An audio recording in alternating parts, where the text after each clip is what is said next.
बच्चों, आज हम पढ़ेंगे काल।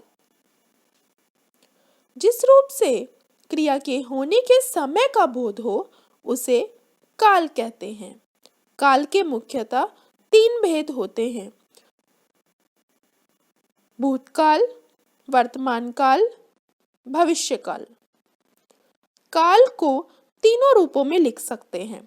काल अर्थात समय। भूतकाल, जो समय बीत गया। वर्तमान काल, जो समय चल रहा है। भविष्यकाल, जो समय आएगा। भूतकाल देखते हैं बच्चों। क्रिया के जिस रूप से बीते हुए समय का बोध हो उसे भूतकाल कहते हैं। पहले मैं इलाहाबाद में रहता था।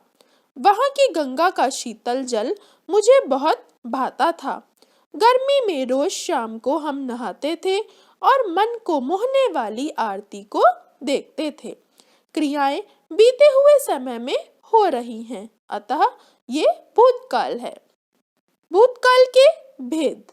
भूतकाल के बच्चों 6 भेद होते हैं: क सामान्य भूतकाल, ख आसन्न भूतकाल, ग अपूर्ण भूतकाल, घ पूर्ण भूतकाल, अंग संदिग्ध भूतकाल, च हेतु हेतुमत भूतकाल। सामान्य भूतकाल, क्रिया के जिस रूप से बीते हुए समय में सामान्य रूप में क्रिया संपन्न होने का बोध हो उसे सामान्य भूतकाल कहते हैं। जैसे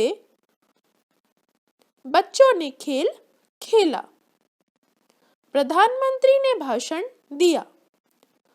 ख आसन्न भूतकाल, बच्चों जहां आसन्न का अर्थ है समीप, निकट, तो क्रिया के जिस रूप से हमें पता चलता है कि क्रिया भूतकाल में आरंभ होकर अभी अभी समाप्त हुई है, वहां आसन्न भूतकाल होता है। जैसे दादी जी अभी बाजार गई हैं। प्रखर ने पियानो बजाया। अपूर्ण भूतकाल, क्रिया के जिस रूप से पता चलता है कि क्रिया भूतकाल में हो रही थी परंतु यह पता नहीं चलता कि कार्य समाप्त हुआ या नहीं, तो वह अपूर्ण भूतकाल कहलाता है। जैसे सचिन गेंदबाजी कर रहा था। पूर्ण भूतकाल, क्रिया के जिस रूप से यह पता चले कि काम भूतकाल में पूरा हो चुका था, वह पूर्ण भूतकाल होता है। जैसे 26 जनवरी 1950 को भारत का संविधान लागू हुआ था। यह कार्य पूर्ण हो चुका है। 14 सितंबर 1949 को हिंदी भाषा को राजभाषा की मान्यता प्राप्त हुई थी।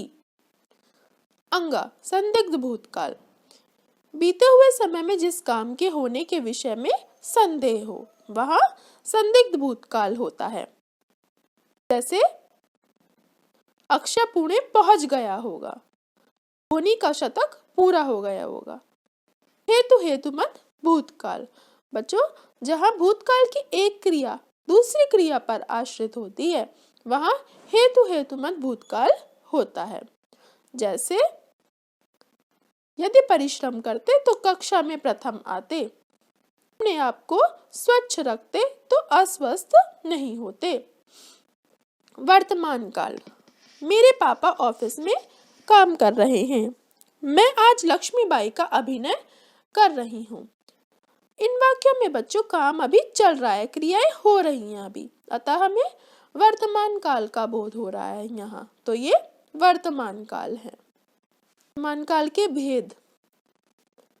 सामान्य वर्तमान काल, अपूर्ण वर्तमान काल, ग संदिग्ध वर्तमान काल, अन्य वर्तमान काल।